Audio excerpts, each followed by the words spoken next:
I know many of us have been here. We start therapy, and after a few sessions, we hear the dreaded, "You have trauma." And after a mini panic attack on your drive home, we feel both relieved and terrified. What does this mean? What do we do? What if I don't want trauma? Like WTF, man? Well, that's why I'm here. I'm Kate, I'm a therapist, and I made it my mission in my early career to help find books and resources for clients to understand complex trauma. Let's just call it Trauma Therapy Book Club. Welcome to the club.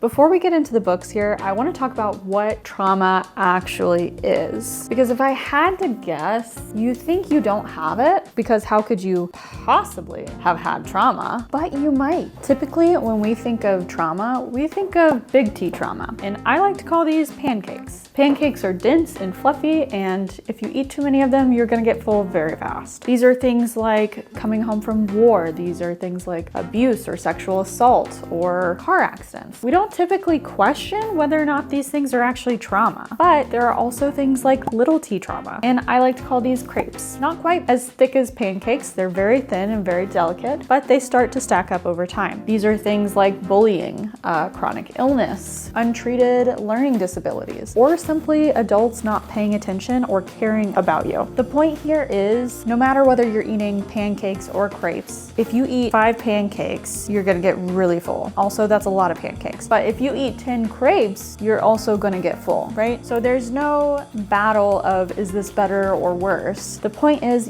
your nervous system only has so much capacity. And once it gets full, that's when we start getting problems.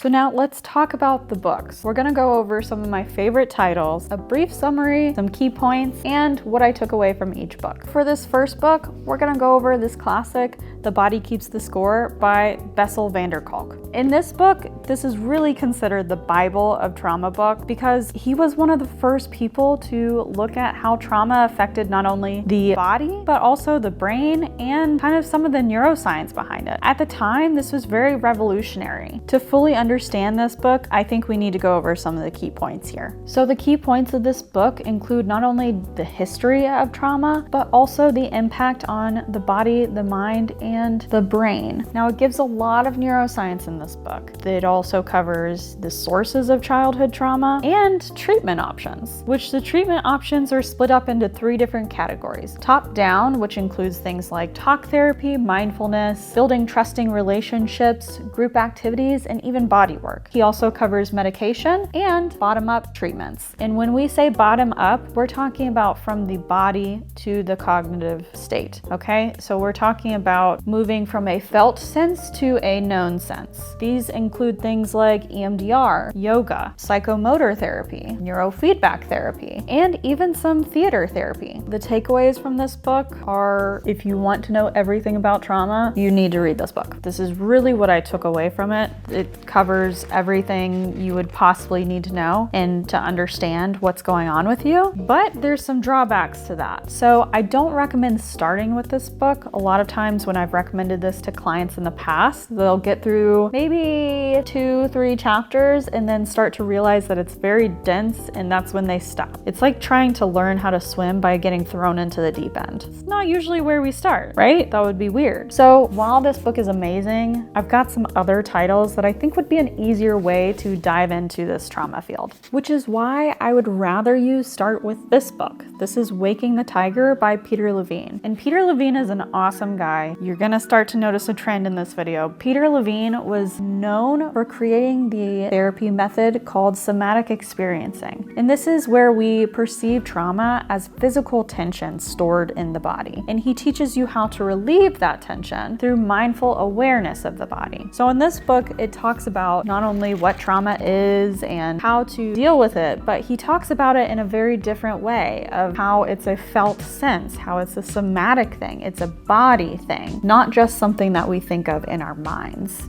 Some of the key points to this book include things like the nature of traumatic responses, like our fight or flight system.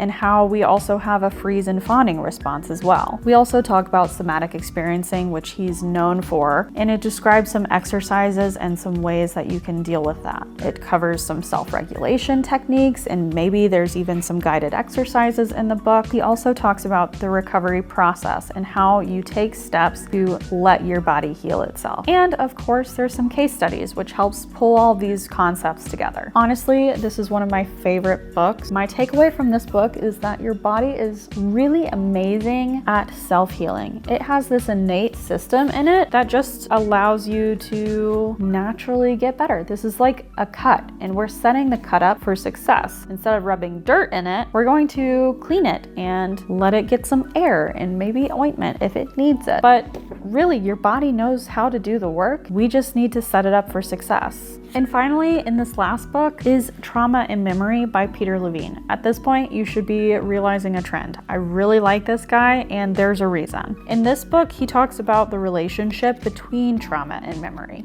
And that seems like, duh, isn't that obvious? But it's actually not. He talks about the difference between explicit memory, which is what we think of as our narratives. It's a story. We push play on our memories and it plays through. But there's also something called implicit memories. And this is more of like body sensations instead of this narrative that plays.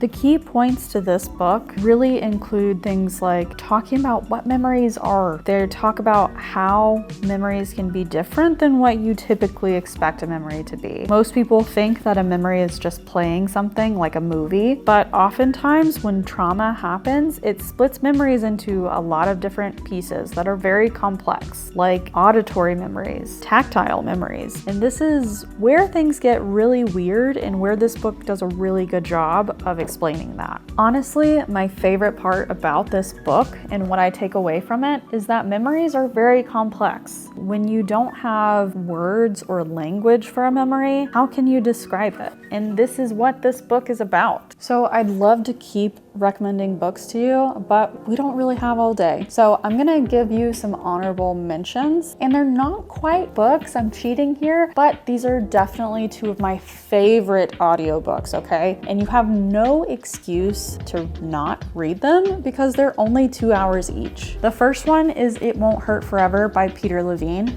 And it goes over how to help children through traumatic experiences. And the way that he describes how to handle children and help them heal and set them up for success is really so beautiful. And if we were all to just treat ourselves like we would children, wow, what a better world we would live in. How much easier it would be on ourselves. And the second one I'm gonna recommend is Worming the Stone Child by Clarissa Pinkola Estes. She does a really great job of using mythology and storytelling to put into perspective what it's like for children that experience neglect or abandonment. And I know this isn't necessarily all of trauma. I think it's a key piece of trauma that doesn't get talked about a lot. I mean, abandonment and neglect are highly experienced by a lot of the population. And so to read this book, whew, I think I cried a few times, but it was good crying, okay? Highly recommend.